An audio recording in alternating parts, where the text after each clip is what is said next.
할렐루야. 우리는 행복한 사람들인 줄 믿습니다. 이와 같은 믿음을 가지고 우리가 함께 하나님 주시는 말씀을 보기 원하는데요, 오늘 하나님 우리에게 주시는 말씀은 구약성경 말라기 3장 7절에서 12절까지의 말씀입니다. 제가 가지고 있는 성경 구약성경 1330페이지 말라기 3장 7절에서 12절까지의 말씀, 우리 함께 일어나서 하나님 우리에게 주시는 말씀을 함께 선포하도록 하겠습니다. 먼저 말씀 읽기 전에 주의 말씀 내 인생에 비칩니다. 선포하겠습니다. 주의 말씀은 내 인생에 비칩니다. 주의 말씀은 내 삶을 변화시킵니다. 주께서 말씀하신 대로 나는 하나님의 사랑받는 자녀입니다. 나는 축복의 통로입니다. 오늘도 주의 말씀에 마음의 문을 엽니다. 말씀하여 주옵소서. 듣고 깨닫고 말씀대로 살겠습니다. 아멘. 우리 하나님 주시는 말씀 함께 읽겠습니다. 만군의 여호와가 이르노라. 너희 조상들의 날로부터 너희가 나의 규례를 떠나 지키지 아니하였도다. 그런즉 내게로 돌아오라. 그리하면 나도 너희에게로 돌아가리라 하였더니 너희가 이르기를 우리가 어떻게 하여야 돌아가리까 하는도다. 사람이 어찌 하나님의 것을 도둑질하겠느냐. 그러나 너희는 나의 것을 도둑질하고도 말하기를 우리가 어떻게 주의 것을 도둑질하였나이까 하는도다. 이는 곧 11조와 봉헌물이라. 너희 곧 온 나라가 나의 것을 도둑질하였으므로 너희가 저주를 받았느니라. 만군의 여호와가 이르노라. 너희의 온전한 11조를 창고에 들여 나의 집에 양식이 있게 하고 그것으로 나를 시험하여 내가 하늘문을 열고 너희에게 복을 쌓을 곳이 없도록 붙지 아니하나 보라. 만군의 여호와가 이르노라.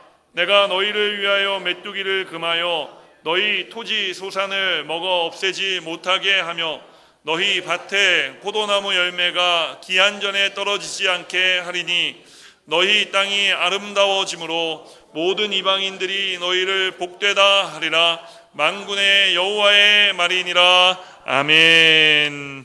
우리 그 자리에 앉으면서 따라하겠습니다. 11조 해야 합니까?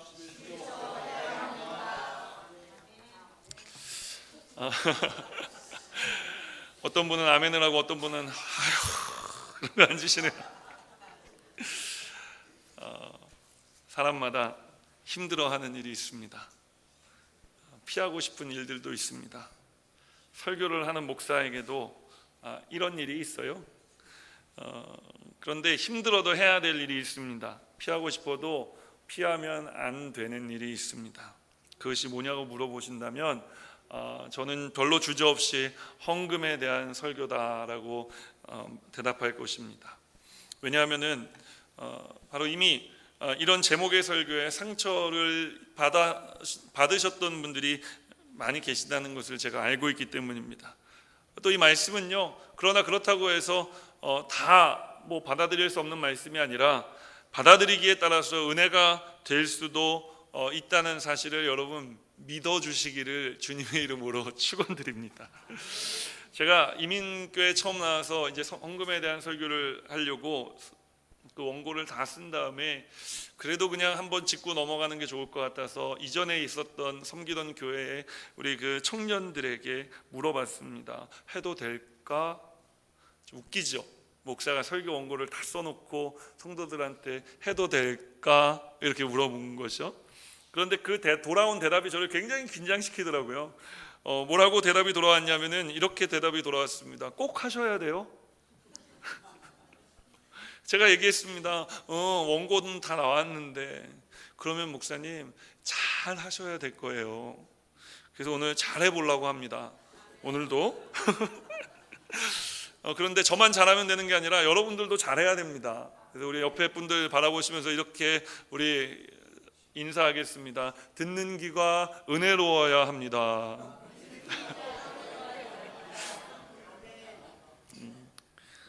뭐 설교를 하면서도 이 축복의 말을 전하는 것도 이렇게 힘들구나라는 것을 생각하면서 저는 오늘 11조 해야 합니까? 이와 같은 제목으로 말씀의 은혜를 나누기 원합니다. 제 제자 중에 하영이라는 이름을 가진 자매가 있습니다. 중앙대학교 불문과, 그러니까 불어불문학과에 입학했는데 또래 친구들이 학교 다닐 때 이 친구는 그만 대학을 포기했습니다. 왜 포기했냐면은 가정 형편이 어려웠기 때문에 돈을 벌어야만 했거든요. 그런데 그 삶이 굉장히 어렵고 쪼들렸는데도 불구하고 상황에 절대로 주눅들지 않고 자신이 맞닥뜨린 이 환경을 이기면서 살아가는 그런 자매였어요. 한 번은 전화가 왔는데 아침에 차 사고가 났다는 거예요. 그래서 제가 아이고야 어떡하냐 라고 하는데, 목사님 그게 끝이 아니에요. 그래 또 무슨 일이 있니? 그만 집에 돌아와서 보니까 오늘 가게에서 일하고 장사를 했거든요. 조그만 장사를 하면서 그날 하루 매상을 지갑 안에다가 버는 거를 이 앞에 차는 거 있잖아요. 여기다 다 넣고 그 안에 11조도 할 거를 구분해서 이렇게 봉투에 따로 담아서 놓는데 집에 돌아와 보니까 그게 보이지 않는다는 것입니다. 그러면서 저한테 물어보는 거예요. 목사님 11조 잃어버렸는데 이번 달만 그냥 넘어가면 안 될까요? 제가 뭐라고 얘기했겠습니까? 아니요, 저는 안 된다는 말은 하지 않습니다. 대신 이렇게 대답해 주었습니다. 어떻게 해야 할지는 하영이가 잘 알고 있잖아. 목사님보다는 하영이가 더 잘할 것 같은데. 그러자 잠시 한숨을 내쉬더니 그렇죠, 목사님 그렇게 해야 되겠지요. 알겠습니다 하고 전화를 끊었습니다. 전화를 끊자마자 이 자매는 그 길로 은행에 가서 돈을 찾아가지고 다시 하나님 앞에 11조를 올려드렸어요. 근데 신기하죠. 며칠 후에 그 지갑을 다행히 다시 되찾을 수 있었는데 그 안에 그날 번 그 매상과 11조가 그대로 들어있었다는 것입니다. 지금 이 자매가요 아주 신앙의 남편을 만나서, 훌륭한 신앙의 남편을 만나서 아주 잘 살고 있어요. 왜 이 신랑이 훌륭한 신앙의 남편이냐 하면 이 남편도 제 제자이기 때문입니다.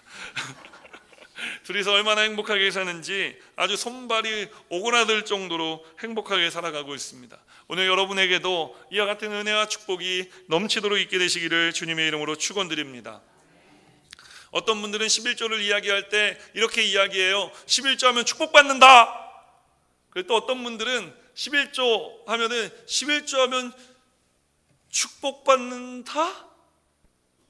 어떤 분에게는 이 11조가 느낌표로 다가오고 어떤 분들에게는 이 11조가 물음표로 다가옵니다. 오늘 여러분에게 11조는 느낌표입니까? 물음표입니까? 오늘 여러분이 물음표라면 여러분에게 있어 11조가 느낌표가 되기를 오늘 이 시간 주님의 이름으로 축원드립니다. 여러분, 제가 답을 먼저 말씀드릴게요. 애태우면서 해야 되냐 말아야 되냐 고민하지 않게 11조 해야 합니까? 11조 해야 합니다. 왜 11조 해야 될까요? 11조를 해야 하는 첫 번째 이유에 대해 오늘 성경은 이렇게 이야기합니다. 따라 하겠습니다. 11조는 하나님과의 관계를 회복시킵니다. 11조는 하나님과의 관계를 회복시키기 때문에 11조 해야 하는 것입니다. 오늘 성경은 이 말라기의 이야기를 들려줍니다. 이스라엘 백성들이 이 말라기 시대에 망해가고 있었던 시절이에요. 내일에 대한 소망이 없었던 시절입니다. 여기저기 고통과 신음이 터져나오던 시절이 바로 이 말라기의 시절입니다. 그런데 이 사람들이 왜 이렇게 되었느냐? 오늘 그 이유에 대해 9절은 이렇게 이야기합니다. 오늘 말씀 9절 말씀 우리가 함께 읽어볼까요? 시작. 너희 곧 온 나라가 나의 것을 도둑질하였으므로 너희가 저주를 받았느니라. 여러분, 오늘 이스라엘은 하나님의 것을 도둑질했기 때문에 저주당하고 있다고 이야기합니다. 오늘 하나님께 저주를 받고 있는 이스라엘의 원인은 하나님을 떠났기 때문이라고 성경은 우리에게 이야기합니다. 그래서 그들은 망해가고 있었습니다. 그들은 힘든 삶을 살아가고 있었습니다. 어떤 목사님이 그러더라고요. 이스라엘이 얼마나 말을 안 들었는지 왜 그 구약 성경의 마지막 책 이름이 말라기인 줄 아냐? 하나님이 이제 여기까지 말하고 이제 말라카이, 그래서 말라기라는 제목이 붙었다고도 합니다. 많이 웃으실 줄 알았는데 한 분도 안 웃으시네요. 여러분, 하나님의 것을 도둑질하는 사람은 잘 될 수가 없겠죠. 하나님을 떠난 사람도 잘 될 수가 없습니다. 오늘 이스라엘 백성들은 저주 아래 놓여 있었습니다. 이렇게 신음하는 이스라엘 백성들을 하나님께서 찾아오셨어요. 그리고 말씀하셨습니다. 뭐라고 말씀하셨느냐? 7절 말씀 우리가 함께 읽겠습니다. 함께 읽습니다. 7절 시작. 만군의 여호와가 이르노라 너희 조상들의 날로부터 너희가 나의 규례를 떠나 지키지 아니하였도다. 그런즉 내게로 돌아오라. 그리하면 나도 너희에게로 돌아가리라 하였더니 너희가 이르기를 우리가 어떻게 하여야 돌아가리까 하는도다. 여러분, 사람들은 절망적인 사람들에게 말을 걸지 않습니다. 사람들은 절망적인 사람을 떠나가지 그 사람에게 다가오지 않는 것입니다. 그러나 오늘 이 절망적인 일을 겪고 절망적인 삶을 살아가는 이스라엘 백성들에게 하나님이 찾아오셨습니다. 오늘 하나님이 왜 찾아오셨을까요? 그들과의 관계를 회복시키기 위해서 찾아오신 것입니다. 오늘 그래서 이스라엘 백성들에게 하나님이 말씀하십니다. 뭐라고 말씀하십니까? 내게로 돌아오라. 그리하면 나도 너희에게로 돌아가리라. 사랑하는 여러분, 오늘 여러분의 삶은 어떻습니까? 오늘 하나님께 돌아가야 할 분이 이 자리에 있지 않으십니까? 오늘 성경의 말라기와 같은 시대를 살아가고 있는 분들이 우리 가운데 계시진 않습니까? 그렇다면 내게로 돌아오라 라고 말씀하시는 이 하나님 아버지의 음성에 귀를 기울이게 되시기를 주님의 이름으로 간절히 축원드립니다. 할렐루야. 오늘 이스라엘 백성들은 돌아오라는 말씀을 듣고 이렇게 반응합니다. 우리가 어떻게 하여야 돌아가리까? 하나님 돌아오라고 말씀해 주셔서 감사한데 우리가 어떻게 하나님께 돌아갈 수 있습니까? 어떻게 해야 돌아갈 수 있을까요?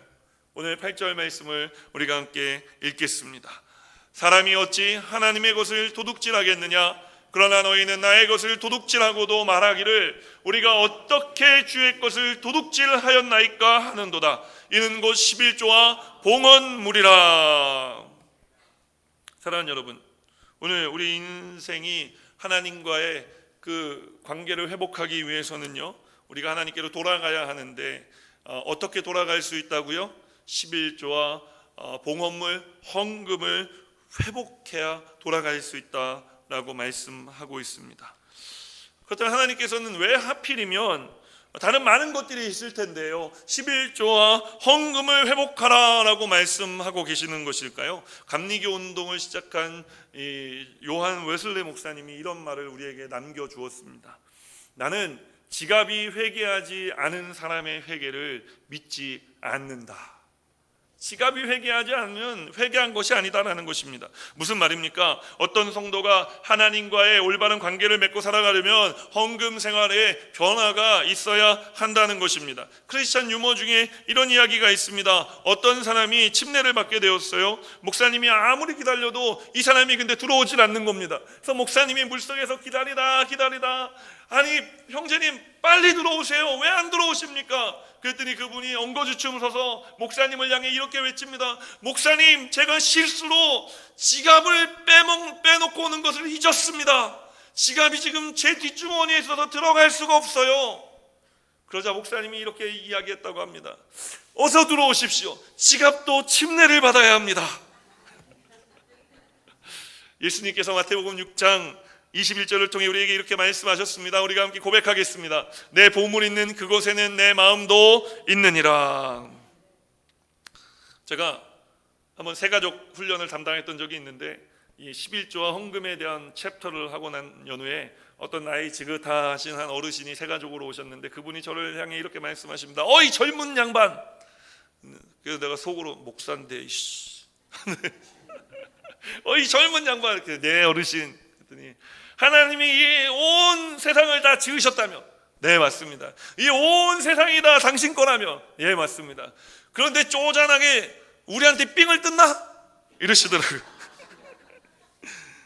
그래서 제가 할아버님께 말씀드렸어요. 할아버님, 성경에 보면은 너의 보물이 있는 곳에 내 마음이 있다고 하였습니다. 하나님께서 우리에게 11조와 헌금을 요구하시는 것은 우리의 마음을 달라고 이야기하시는 거예요.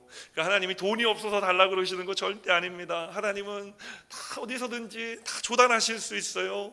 이 세상이 하나님 것이기 때문에. 그러나 하나님께서 우리를 사랑하셔서 우리의 마음을 얻기를 원하시는데, 우리가 하나님 앞에 하나님 내가 하나님께 마음 있습니다, 하나님 내가 하나님 사랑합니다 라는 것을 무엇으로 표현하느냐?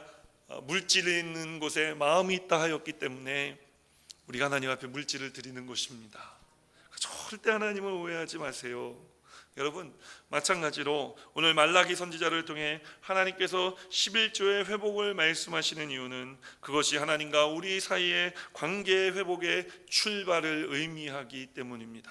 11조 해야 합니까? 11조 해야 합니다. 11조를 해야 하는 두 번째 이유는 무엇일까요? 따라하겠습니다. 11조가 하나님의 사역을 활발하게 만들기 때문입니다. 과연 그런지 오늘 말씀 10절 말씀을 여러분이 크게 읽어주십시오. 10절 말씀 시작.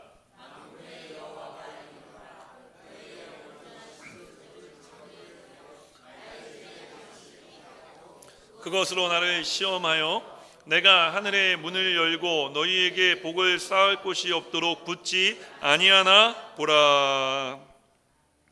오늘 하나님께서 뭐라고 말씀하십니까? 나의 집에 양식이 있게 하라라고 말씀하고 있습니다. 포로기 후기 시대, 그러니까 이스라엘이 망하고 바벨론의 포로로 끌려갔다 돌아온 다음에 그들이 성전을, 무너졌던 불타 없어졌던 성전을 다시 만들었거든요. 그 성전을 만들 때 성전 옆에 뭘 만들었냐면요, 창고를 함께 지었어요.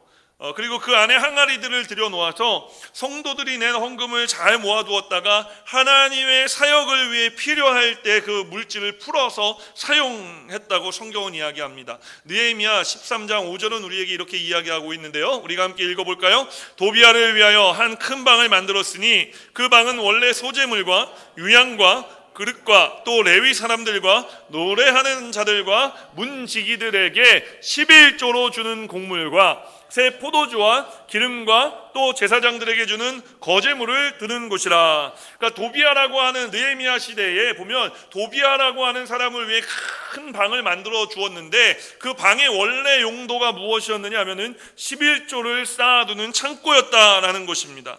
11조가 그렇다면 어떻게 쓰여졌을까요? 11조의 쓰임은 크게 두 가지인데, 첫 번째로 전임으로 하나님의 일을 하는 사람들을 지원하기 위해서 11조가 쓰여졌습니다. 쉽게 이야기하자면 목회자의 사례비를 주는 것에 이 11조가 쓰여졌다라는 것입니다. 느헤미야 시절에 예루살렘에 예배가 드려지지 않았습니다. 하나님의 일이 중단되어진 것이죠. 왜 중단되었냐 하면은 예배를 인도할 레위 지파의 사람들이 사라졌기 때문에 그런 것입니다. 그러면 이 사람들이 사라질 이유가 없는데 사라졌다면 이유가 있지 않겠습니까? 왜 사라졌을까요? 원래 레위 지파는 일을 하지 못했어요. 그래서 나머지 11지파가 열심히 일을 해서 하나님 앞에 예배드리면서 올려드린 봉헌물과 11조를 가지고 이 예배를 인도하는 레위 지파 사람들이 먹고 살았는데, 사람들이 11조를 하지 않은 겁니다.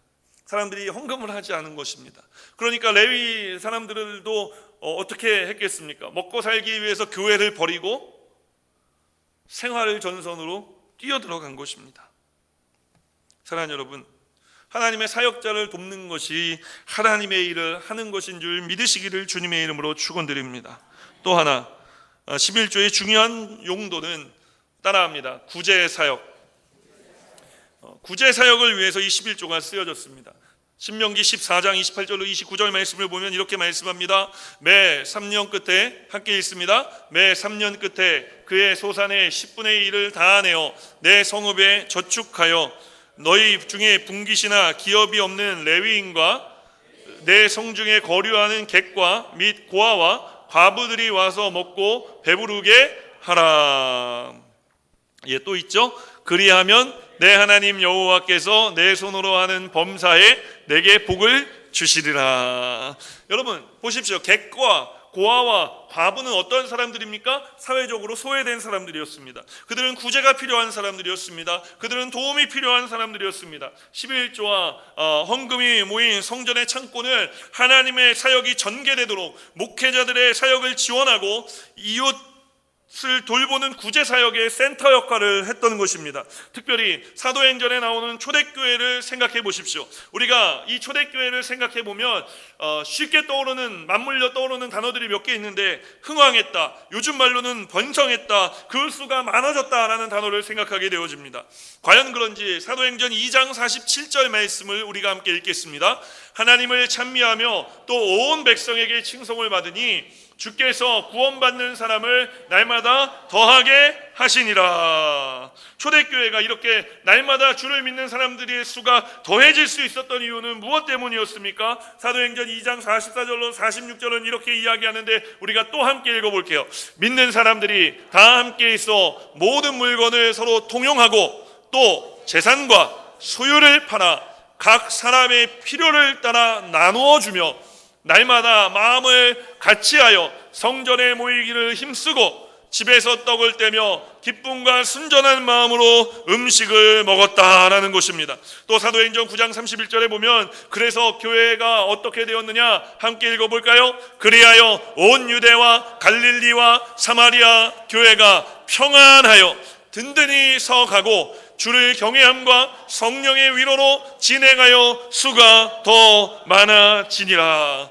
여러분, 2장에도 날마다 많아졌는데 9장에는 더 많아졌다고 이야기하니 초대교회가 얼마나 평안함이 있고 얼마나 기쁨이 있고 얼마나 하나님의 능력의 역사가 나타났겠습니까? 초대교회의 가장 큰 특징은 교회를 통해 하나님의 역사가 활발하게 일어났다는 것입니다. 이런 사역이 일어날 수 있었던 이유는 다름 아니라 바로 초대교회 성도들의 헌신이 있었기 때문에 가능한 일이었습니다. 그들이 어떤 헌신을 했는지 아주 우리에게 소개해주는 대표적인 인물이 있는데, 우리가 사도행전 44장 36절로 37절에서 만날 수 있는 분이거든요. 우리가 한번 이분을 만나볼까요? 시작. 구브로에서 난 레위족 사람이 있으니 이름은 요셉이라, 사도들이 일컬어 바나바라, 번역하면 위로의 아들이라 하니, 그가 밭이 있음에 팔아 그 값을 가지고 사도들의 발 앞에 두니라. 자기 소유를 다 팔아서 어려운 사람들을 도와주라고 내놓았다라는 것입니다.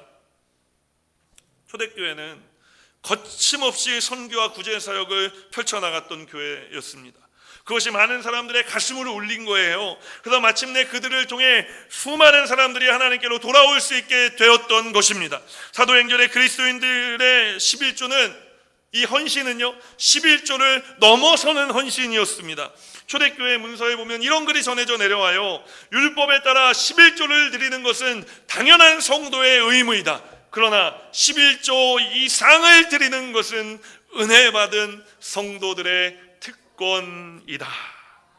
은혜 받은 성도들의 특권이 바로 이 헌신을 통해 드려지는 예물이라는 것입니다. 성경이 우리에게 말하는 11조는 최대한의 헌신이 아니에요. 그럼 무엇입니까? 성경이 우리에게 말하는 11조는 최소한의 헌신인 것입니다. 11조를 넘어선 헌신이 가능합니까? 초대교회는 그것이 가능했습니다. 단 언제 가능했느냐? 은혜가 있을 때 가능했습니다.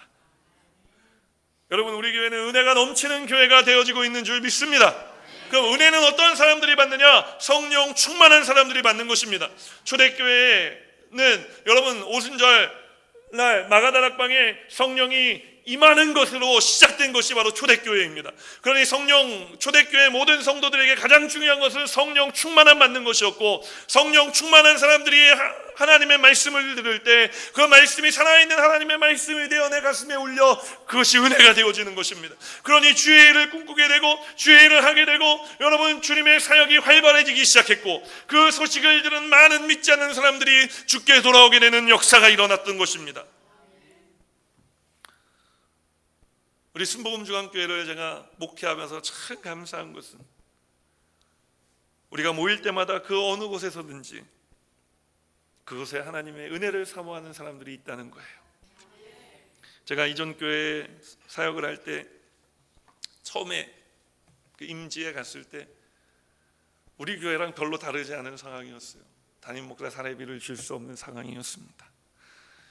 그래서 제가 가장 먼저 마음속으로 기도하고 결심했던 게 뭐냐? 우리 교회는 선교하는 교회가 돼야 되겠다. 맨날 보면은 힘듭니다, 어렵습니다, 우리를 도와주십시오 하는데, 이제 우리가 그 부분에 있어서 입을 딱 닫고 우리가 오히려 남을 도와줄 수 있는 교회가 되었으면 좋겠다. 그래서 제가 담임 목사 취임을 할 때에 그 담임 목사 사례비도 못 주는 교회인데, 그 교회에서 저희가 3,000불을 어떻게 탁탁탁탁 긁어가지고 저도 헌금하고, 그래서 그 3,000불을 우리가 하나님 앞에 성경금으로 내어드리는 것으로 저의 사역이 시작되었어요. 그래서 분기마다 매달 1,000불씩인데, 여러분 우리 교회 사정을 좀 아시는 분들은 잘 아시겠지만, 교회에서 1,000불을 성경금으로 떼어낸다는 게, 매달 1,000불을 떼어낸다는 게 이게 결코 쉬운 일은 아니에요. 물론 큰 교회는 할 수 있지만, 이제 뭐 20명 한 30여 명 모이는 교회에서 매달 1,000불씩 성경금을 떼어낸다는 거는요, 여러분 이거는 우리가 정말 굴비를 바라보면서 살지 않으면은 할 수가 없는 일이란 말이에요. 굴비를 이렇게 매달아 놓고 이렇게 보면서 밥을 먹지 않으면, 그러니까 교회의 모든 익스펜스를 다 줄였습니다. 우리가 최소한 교회가 굴러갈 수 있게만 했습니다. 그리고 이제 성경금을 띄워서 보내기 시작하는 거예요. 그래서 여러분, 제가 5년 그 교회를 섬기면서 우리 교회 그 교회 성도님들과 함께 뭘 했느냐 하면은, 말레이시아 오지에 그 원주민 부족을 위한 교회를 세웠어요. 그리고 몽골 울란바타르 지역에 그 자라나는 다음 세대들을 위해 저희가 도서관을 지어줬어요.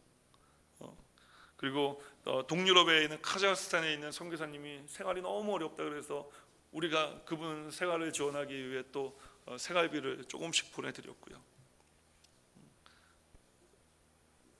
아프리카 루안다에 우리 선교사님이 학교를 지었는데, 그 안에 책상과 걸상이 없어서 아이들 땅바닥에 앉아서 공부한다 그래서 저희들이 책걸상을 또 한 100개 정도 만들어서 또 보내드렸어요. 또 아프리카 애들은 그렇게 전쟁을 하고 총질을 하다가도 축구를 그렇게 좋아한대요. 그 축구공이 중간에 탁 떨어지면은 총질하다가도 총 집어던지고 갖고 축구를 하고 논다는 거예요. 그리고 축구공 필요하다 그래가지고 그거는 이제 하와이 있을 때가 아니고, 제가 예전에 한국에 있을 때 우리 아이들 단축 마라톤 대회 같은 거 해갖고 1구간 갈 때마다 우리 스폰서들이 붙어가지고 1,000원씩 도네이션을 하는 거예요. 그리고 구간을 지나갈 때마다 아이들이 돈을 벌어옵니다. 그리고 그 돈이 모인 것을 가지고 아프리카에 축구공을 또 한 200개 사서 또 보냈어요. 전쟁하지 말라고.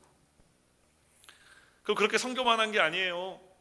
매주 홈리스들 150명의 밥을 해 먹일 수 있는 교회가 됐어요.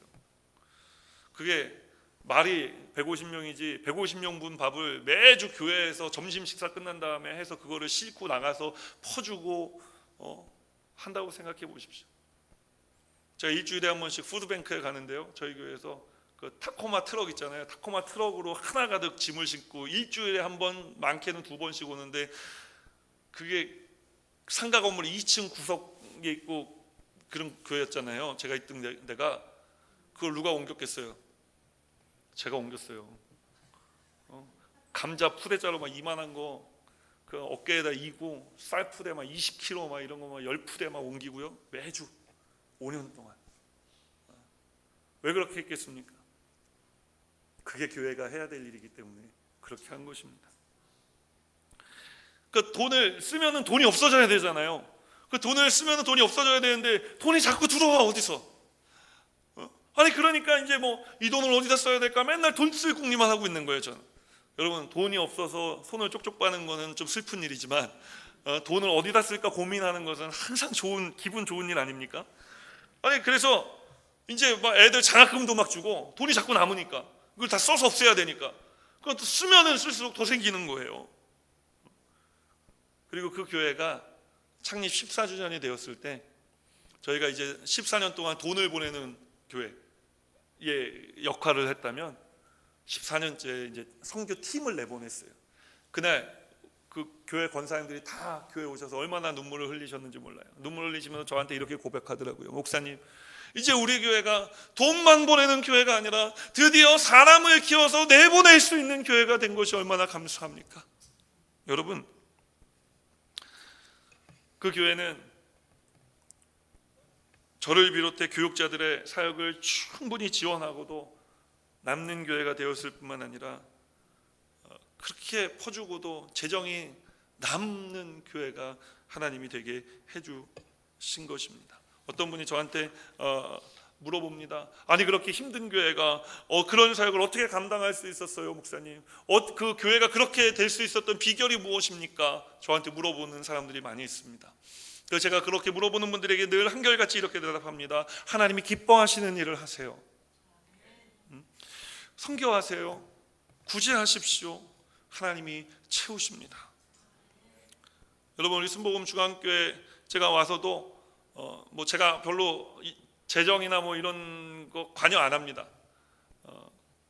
그런데 이제 선교위원회에 제가 유일하게 관심을 갖고 있는데 얼마라고 말씀드릴 수는 없지만 제가 지금 마음속으로 곰곰이 생각하고 있는 것은 우리 교회 재정의 10%, 11조를 선교에 써야 되지 않을까 하는 마음을 가지고 있습니다. 그래서 첫 번째로 우리가 지난번 우리 교회 함께 사역하시는 황석진 목사님 중국 선교 가실 때 좀 후원했고요. 그리고 이번에 제가 한국 갈 때 금액은 그렇게 큰 금액은 아니었지만 우리 네팔 지진 구원금, 특별헌금이죠. 제가 가지고 가서 우리 모교회 담임 목사님께 전해드렸어요. 목사님 물질은 많지 않지만 우리 성도님들의 마음을 모아서 가져왔습니다. 목사님 기도해 주십시오. 해서 제가 우리 교회를 대표해서 무릎 꿇고 안수받고 그리고 헌금 입금하고 그렇게 돌아왔습니다. 아직도 우리가 해야 될 일들이 있는데 우리 선교위원회에서 연초에 저한테 이렇게 보내주신 게 있어요. 그래서 뭐가 남았냐면은 빈곤 국가의 어린이들과 자매 결연을 맺어서 그들에게 예수 그리스도의 이름으로 꿈과 희망을 전하는 것이고요. 또 힘들고 어렵고 아무도 돌아보지 않는 곳에서 주님을 위해 수고의 땀을 흘리시는 선교사님들의 사역을 지원하는 것입니다. 때로는 우리가 이런 소식도 듣죠. 어떤 목회자들, 선교사님들이 재정을 남용한다는 소식을 듣습니다. 그래서 우리의 마음을 아프게 하고 우리를 부끄럽게 하기도 합니다. 그러나 여러분 생각해 보십시오. 이러한 소식들로 말미암아, 이러한 몇몇의 이야기들로 말미암아 하나님의 사역이 위축된다면, 11조에 대한 헌신이 포기된다면 여러분 하나님 편에서 이것은 대단한 손해가 되지 않겠습니까? 그래서 우리 교회는 어떻게 하고 있느냐? 우리 교회는 선교를 위한 통장을 따로 만들었습니다.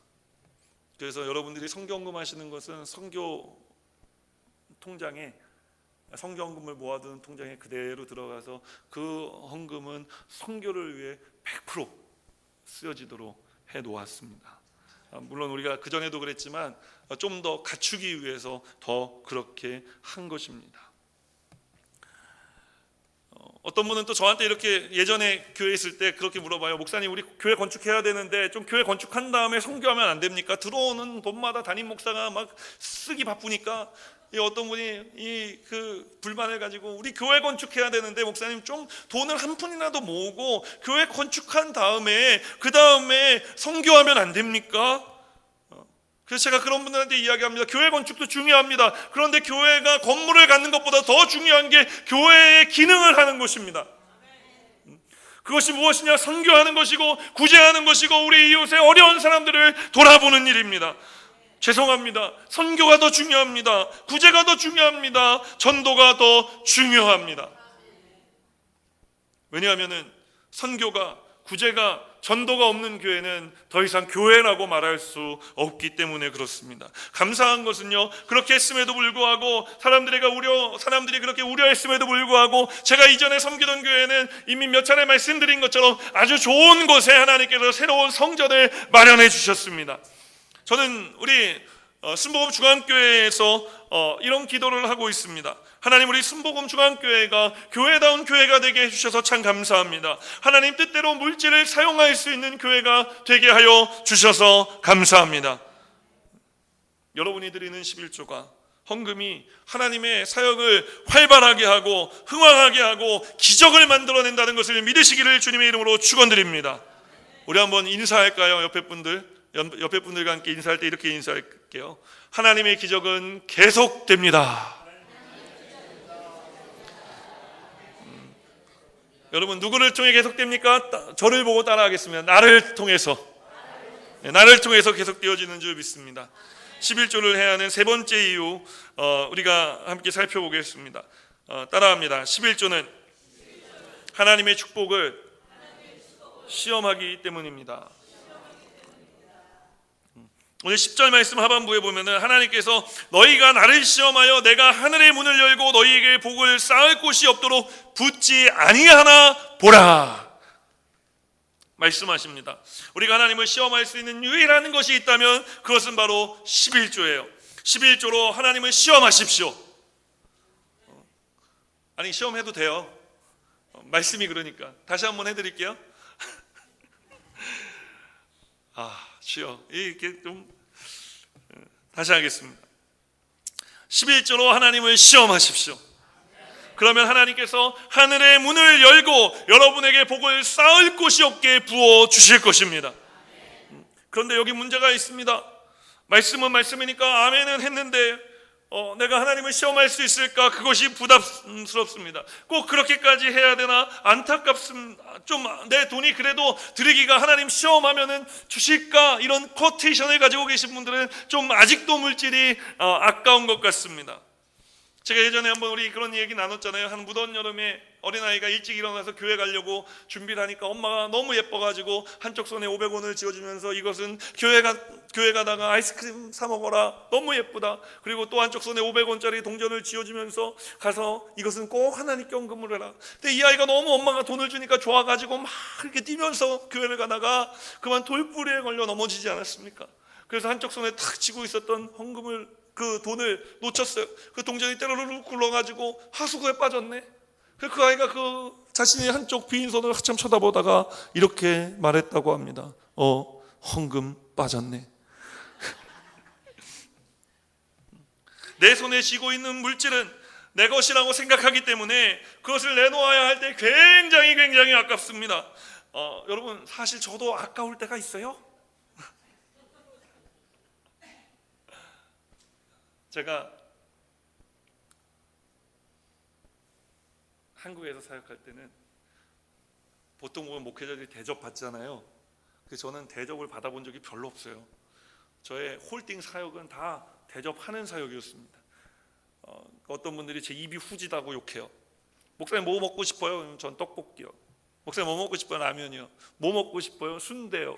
뭐 이런 것만 얘기하니까 목사님이 뭐 맨날 그렇게 왜 그런 것만 드세요? 근데 제가 평생 사역이 그런 거를 먹는 사역이었어요.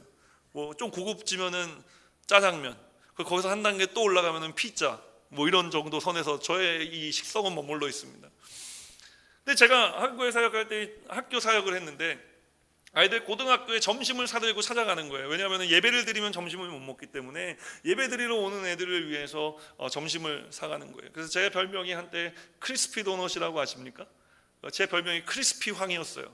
학교의 교문을 제가 크리스피 도넛을 압구정동까지 가서 그때 한 군데 딱 있었는데 그걸 사가지고 거기까지 차를 몰고 사가지고 그 학교 교문을 탁 통과하면 이제 그 도넛의 그 향이 온 교정에 퍼지기 시작합니다. 한 60개 정도 사면 한 4도즌 정도 되잖아요. 딱 들고 들어가고 이제 하면은 탁 애들이 학교 창문가에 앉아서 저한테 손을 흔듭니다. 크리스피 황! 그러고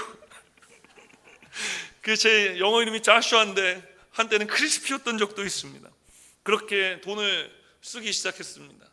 그 아이들과 학교에서 만나는 것이 너무 귀했기 때문에 그렇게 쓰다 보니까 제 사례비의 거의 전부를 책을 사서 읽는 것과 한쪽으로는 아이들 밥 사 먹이고 뭐 라면 사 먹이고 뭐 그런데 돈을 다 쓴 거예요. 한 번은 제 아내가 그러더라고요. 여보, 해도 너무하는 것 같아요. 근데 아내한테는 미안했지만 계속했어요. 때로는 제가 뭐 좋아서 했겠습니까? 막 기쁜 마음으로 할 때도 있지만 손이 달달달달달 떨릴 때도 있어요. 그럴 때가 훨씬 더 많았습니다. 근데 그렇게 한 2년 정도 그렇게 사역을 했는데 하루는 어떤 집사님이 저에게 다가오셔서 이야기하시는 거예요. 목사님 사역에 대한 이야기를 들었습니다. 그러면서 조용히 제 손에 카드를 한 장 쥐어주셨는데 그 카드는 명함이 아니었어요. 그 카드는 신용카드였습니다. 할렐루야. 그래서 그분이 저에게 이렇게 말씀하셨어요. 목사님, 사역에 필요한 모든 것들을 다 이 카드로 해주십시오. 그래서 제가 그 카드를 가지고 제일 먼저 한 일이 뭐냐면은 한국의 버거킹 본사에 전화해서 오늘 반포고등학교에 햄버거 100세트를 주문해 봤습니다. 쓰라니까요. 그 100세트를 제가 그 트럭에 와갖고 탁 내려주는데 제가 얼마나 의기양양했는지. 여러분, 하나님의 일을 하면 하나님께서 쓰실 물질을 채워주시는 줄 믿습니다. 처음에 제가 그 돈을 다 쓴 것 같지만 사실 솔직히 얘기하면은 또 저희 집사람이 조금 레슨해서 벌었어요. 그래서 숟가락에 뭐 집에 쌀 떨어졌던 적은 없으니까 감사하고, 또 뭐 필요할 때 있으면은 그때 또 하나님이 또 놀랍고 신기한 손으로 채워주시더라고요. 여러분, 그렇게 살아온 것입니다. 저에게 그 카드를 주셨던 집사님은 이번에 한국 가서 만났는데 이제 벌써 장로님이 되셔가지고 하나님의 사역을 또 열심히 활발히 하고 계신 것을 볼 수 있었습니다. 사랑하는 여러분, 내 것이라고 생각하던 그것이요, 내가 움켜쥐고 있으면 내 것이 될 줄 알았던 것이 어느 순간 내 손에서 쑥 빠져나갈 때가 있어요. 오늘 11절 말씀이 우리에게 이렇게 이야기하지 않습니까? 우리가 함께 읽어보겠습니다. 만군의 여호와가 이르노라, 내가 너희를 위하여 메뚜기를 금하여 너희 토지 소산을 먹어 없애지 못하게 하며 너희 밭에 포도나무 열매가 기한 전에 떨어지지 않게 하리니. 뒤집어 읽어볼까요? 뒤집어 읽어보면 내용이 이렇습니다. 11조를 안 내서 다행이라고 생각했는데 메뚜기가 다 먹어치우는 겁니다. 11조를 안 내서 쓸 물질이 좀 더 많아질 줄 알았더니 포도나무 열매가 다 떨어져서 수입이 줄어버린 겁니다. 사랑하는 여러분, 어차피 사용할 물질이라면 더 의미 있는 선택, 나를 위한 선택이 아니라 하나님을 위한 선택을 해야 하지 않을까요? 오늘 여러분의 삶에 열매가 있기 원하십니까? 오늘 여러분의 삶 가운데 풍성한 열매가 있기 원하십니까? 11조가 가져오는 축복을 경험하기 원하십니까? 그렇다면 정직한 11조를 하나님께 드리시기를 주님의 이름으로 축원드립니다. 오해하지 마십시오. 제가 물질을 많이 내라 라고 이야기하는 건 아닙니다. 이 이야기를 들으면 좀 이해가 되실 거예요. 1900년대 초에 이 미국의 시리얼을 개발해서 식탁의 혁명을 이끌어낸 사람이 있습니다. 바로 누구냐면은 미국의 퀘이커오츠라는 저 브랜드 아시죠? 저 회사를 만든 헨리 파슨스 크로웰이라는 분입니다. 미국에서 가장 유명한 회사 중에 하나인데요. 창설자인 이 크로웰 씨는 경건한 부모의 영향을 받아서 열심히 성경을 읽었고 열심히 예배를 드렸는데 그러나 구원에 대한 확신을 갖지 못했어요. 그러던 중에 자신의 아버지 이 루터 크로웰이 40대에 폐결핵으로 갑자기 세상을 떠나게 됩니다.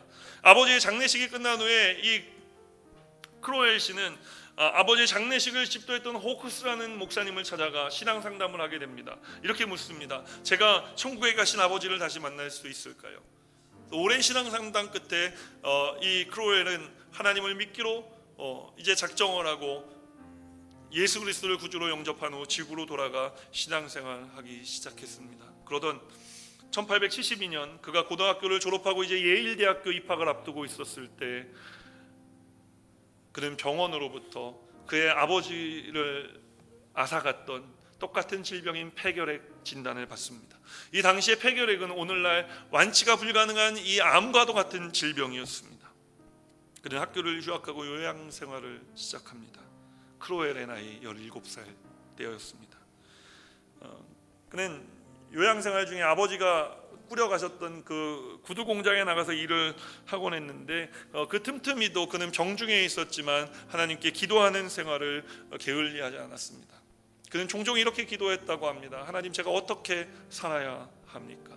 그러던 중에 1873년 봄에 자신이 출석하던 교회에 당시 미국에 큰 영향력을 끼치던 D.L. 무디 목사님의 부흥회가 열렸습니다. 그날 저녁에 집회에 참석했고 그는 무디 목사님의 설교를 들었는데 무디 목사님이 이와 같은 설교를 했습니다.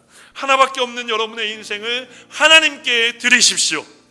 위대하신 하나님 앞에 인생을 드리는 사람마다 위대한 인생을 살아가게 됩니다. 그리고 여러분이 하나님께 쓰임받는 인생이 되기 원한다면 11조를 드리십시오. 왜냐하면 11조는 내 모든 것이 하나님의 것이라는 것을 인정하는 것이기 때문에 그렇습니다. 이 설교에 도전을 받은 크로웰은 11조를 작정합니다.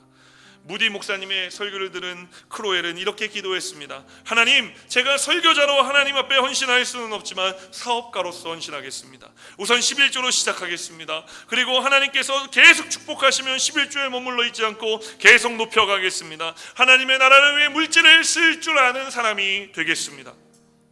처음에 그는 용돈의 11조를 작정했습니다. 그리고 아버지 회사에서 1년 동안 일하고 벌은 100불 중에 10불을 띄어 하나님께 11조를 드렸습니다. 세월이 가면서 10불을 1년간 100불을 받던 그가 1년에 100만 불을 받는 사람이 되었습니다. 그는 약속을 지켰고 그가 성공적인 부자가 되었을 때 그는 자신의 재정 중에 60%에서 70%를 주님의 사역을 위해 헌신하는 사람이 되었습니다. 그리고 크로웰 씨는 그냥 물질적인 11조에서 그치지 않고 그가 세월이 흘러감에 따라 이제 하루는 결심을 하고 자신의 시간의 11조를 하나님께 드리기로 작정했습니다. 그래서 자신의 삶의 11조, 이 시간을 전도와 교회 봉사와 간증을 하는 데 사용하기 시작했습니다. 그리고 시간이 또 지나 그가 또 다른 11조를 작정했는데 벌써 이제 10의 2조를 넘어 10의 3조를 가고 있지 않습니까? 이 마지막 11조는 자신이 살고 있는 도시 시카고를 변화시키기 위해 매춘과 마약과 폭력이 사라지게 하는데 사용해야 되겠다라고 생각하고 자신의 또 다른 11조를 오늘날로 말하자면 성시화 운동을 하는데 사용하기 시작했습니다. 크로웰의 자서전을 쓴 존 모스는 크로웰의 전기를 쓰면서 책의 제목을 삶의 11조를 하나님께 드린 시리얼 왕 크로웰이라고 붙였습니다. 그는 하나님 앞에 돈을 드린 것이 아니라 그는 하나님 앞에 자신의 인생의 11조를 드렸던 사람이 되었던 것입니다. 이 크로웰이 81세에 부르심을 받았는데 그의 장례식에 모든 시카고 사람들의 애도 속에서 그가 마지막까지 몸담았었던 이 무디 신학교의 교정에서 진행되었습니다. 여러분, 무디 신학교가 투이션이 없는 거 아시죠? 왜 그런지 아십니까? 이분이 자신의 재산을 다 학교에 헌금했어요. 그래서 돈이 없어서 하나님의 사역을 하지 못하는 일이 없도록 해주십시오. 그래서 그분이 낸 기금을 가지고 지금도 무디 신학교는 튜이션이 없어요. 그분이 돌아가셨을 때 그 무디 신학교의 교장으로 있었던 웰 홀튼이 추모사를 남깁니다. 헨리 크로웰은 내가 만나본 사람들 중에 가장 예수님을 닮은 사람이었습니다. 고인이 남긴 유품이 그것을 증거합니다. 그가 마지막으로 남긴 손에 들고 있었던 가방, 그 안에 들어있던 물건 몇 개를 제가 여러분에게 소개해드리고 싶습니다. 첫 번째로 그리스도인의 승리라는 시 한 편이 들어 있었습니다. 크리스찬이 되는 법이라고 하는 전도지가 들어 있었습니다. 하나님과 함께 걷기라고 하는 큐티책이 들어 있었습니다. 애니 존스 프린트라는 분이 쓴 시 한 편이 들어 있었습니다. 그 시를 한번 들어보시지 않겠습니까? 그리스도는 손이 없습니다. 우리의 손이 바로 그의 사역을 행할 유일한 손입니다. 그분은 발이 없습니다. 우리의 발이 곧 그의 길을 인도해야 할 발입니다. 그분은 혀가 없습니다. 우리의 혀가 그분의 죽음을 증거할 유일한 혀입니다. 그런데 그리스도의 사역 말고 다른 일로 내 손이 바쁘다면 어찌할꼬? 죄가 유혹하는 길로 내 발이 걸어가면 어찌할꼬?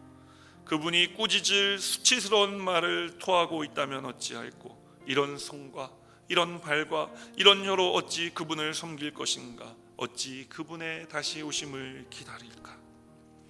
그가 어떤 마음으로 평생 주님을 섬겼는지를 볼 수 있는 아름다운 시를 남기고 그는 하나님의 부르심을 받았습니다. 이것이 바로 11조가 낳은 기적. 이것은 돈의 기적이 아니라 사랑하는 여러분, 삶의 기적이었습니다. 우리의 삶에도 이런 위대한 기적이 일어나기를 주님의 이름으로 축원드립니다. 11조 해야 합니까? 11조 해야 합니다. 저는 아주 오래전부터 교회 가장 어린 아이들에게 또 11조를 강조해왔습니다. 교회 재정을 늘리기 위해서요. 여러분, 그 아이들이 할 수 있는 11조는 많게는 1센트, 10센트, 1불을 넘지 않는 아이들이 대부분입니다. 그런데 그 아이들에게 저는 11조를 이야기합니다. 왜 11조를 이야기합니까? 오늘 이 크로엘과 같이 돈이 기적을 낳는 것이 아니라 하나님께 드려지는 삶이 기적을 만들기 때문에 그렇습니다. 사랑하는 여러분, 저는 우리 순복음 중앙교회에서 이와 같이 삶의 기적을 일으키는, 삶의 기적을 경험하는 사람들이 일어나길 원합니다. 그래서 오늘 이 시대에 하나님이 찾으시는 또 다른 한 사람의 크로엘이 우리 교회 가운데 일어나길 원합니다. 삶의 기적을 일으키는 크로엘. 삶을 주님께 드렸더니 하나님께서 복 주심에 이제 하나님의 사역을 활발하게 펼쳐나갈 수 있게 만들어 줄 수 있는 사람들. 시간으로, 몸으로, 또 어떤 분들은 물질로.